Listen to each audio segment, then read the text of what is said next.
नमस्कार, मैं शुभांशी त्रिपाठी और आप देख रहे हैं जन एक्सप्रेस। बिहार की सियासत में इन दिनों जो कुछ हो रहा है वो किसी फिल्मी स्क्रिप्ट से कम नहीं है।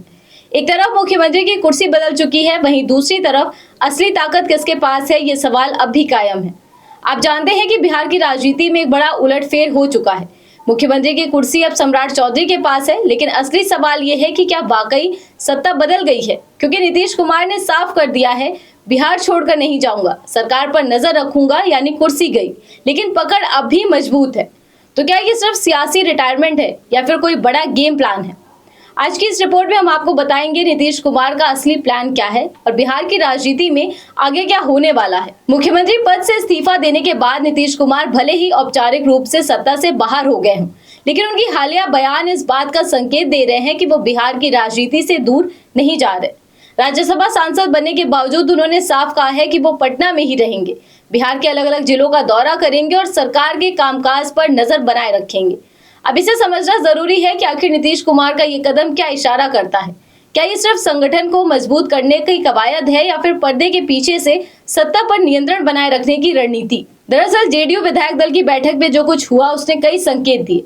पार्टी ने सर्वसम्मति से नीतीश कुमार को विधायक दल का नेता चुनने का अधिकार दिया, लेकिन किसी नए नेता के नाम का ऐलान नहीं हुआ। इसका सीधा मतलब है कि पार्टी की कमान अब भी नीतीश कुमार के हाथ में ही है। वहीं दूसरी ओर बिहार में पहली बार बीजेपी के नेतृत्व में सरकार बनी है और सम्राट चौधरी मुख्यमंत्री बने, लेकिन सवाल यह है कि क्या वो पूरी तरह स्वतंत्र होकर फैसले ले पाएंगे या फिर नीतीश कुमार की छाया अभी बनी रहेगी। नीतीश कुमार का कहना है कि वो दिल्ली जरूर जाएंगे, लेकिन ज्यादा समय पटना और बिहार में ही बिताएंगे। इसका साफ मतलब है कि वो जमीनी राजनीति से खुद को अलग नहीं करना चाहते, बल्कि अब वो एक नई भूमिका में नजर आएंगे, जहां वो सीधे जनता और कार्यकर्ताओं के बीच जाकर पार्टी को मजबूत करेंगे। विशेषज्ञों का मानना है कि ये नीतीश कुमार की पोस्ट पावर पॉलिटिक्स की रणनीति है, यानी सत्ता में न रहते हुए भी प्रभाव बनाए रखना। इसके तहत वो पूरे बिहार का दौरा करेंगे, कार्यकर्ताओं से संवाद करेंगे और संगठन को नई ऊर्जा देंगे। लेकिन इस पूरी रणनीति का एक और अहम पहलू भी है, परिवार की राजनीति। शपथ ग्रहण से गायब नीतीश कुमार के बेटे निशांत कुमार अब धीरे धीरे सक्रिय होते नजर आ रहे हैं। वो लगातार पार्टी कार्यालय में बैठकों में हिस्सा ले रहे हैं और जिलों में जाकर नेताओं और कार्यकर्ताओं से मुलाकात भी कर रहे हैं। ऐसे में ये कयास लगाए जा रहे हैं कि नीतीश कुमार अपने बेटे के लिए राजनीतिक जमीन तैयार कर रहे हैं। खुद सक्रिय रहकर वो न सिर्फ संगठन को मजबूत करना चाहते हैं, बल्कि निशांत को भी सियासी दांवपेच सिखाना चाहते हैं।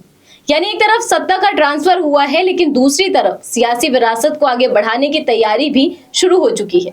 अब सवाल उठता है कि क्या ये रणनीति सफल होगी? इसका जवाब तो फिलहाल बिहार की जमीनी राजनीति में छुपा है।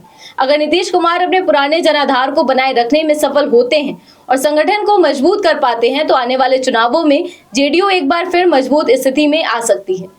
वहीं अगर बीजेपी और सम्राट चौधरी अपनी स्वतंत्र पहचान बनाने में सफल होते हैं, तो बिहार की राजनीति में एक नया पावर सेंटर उभर सकता है। तो कुल मिलाकर बिहार में अब दो समानांतर ताकतें काम कर रही हैं। एक सरकार जो सत्ता चला रही है और दूसरी जो सत्ता के बाहर रहकर भी असर बनाए रखना चाहती है। नीतीश कुमार का ये कदम साफ तौर पर दिखाता है कि वो अभी रिटायरमेंट के मूड में नहीं है, बल्कि ये उनकी सियासी करियर का नया अध्याय है, जहां वो पर्दे के पीछे से बड़ी भूमिका निभाने की तैयारी में है। अब देखना दिलचस्प होगा कि आने वाले दिनों में क्या वो किंग मेकर की भूमिका निभाएंगे या फिर एक बार फिर खुद ही मैदान में उतरेंगे। आज इस खबर में बस इतना ही। आप जुड़े रहिए जन एक्सप्रेस के साथ। धन्यवाद।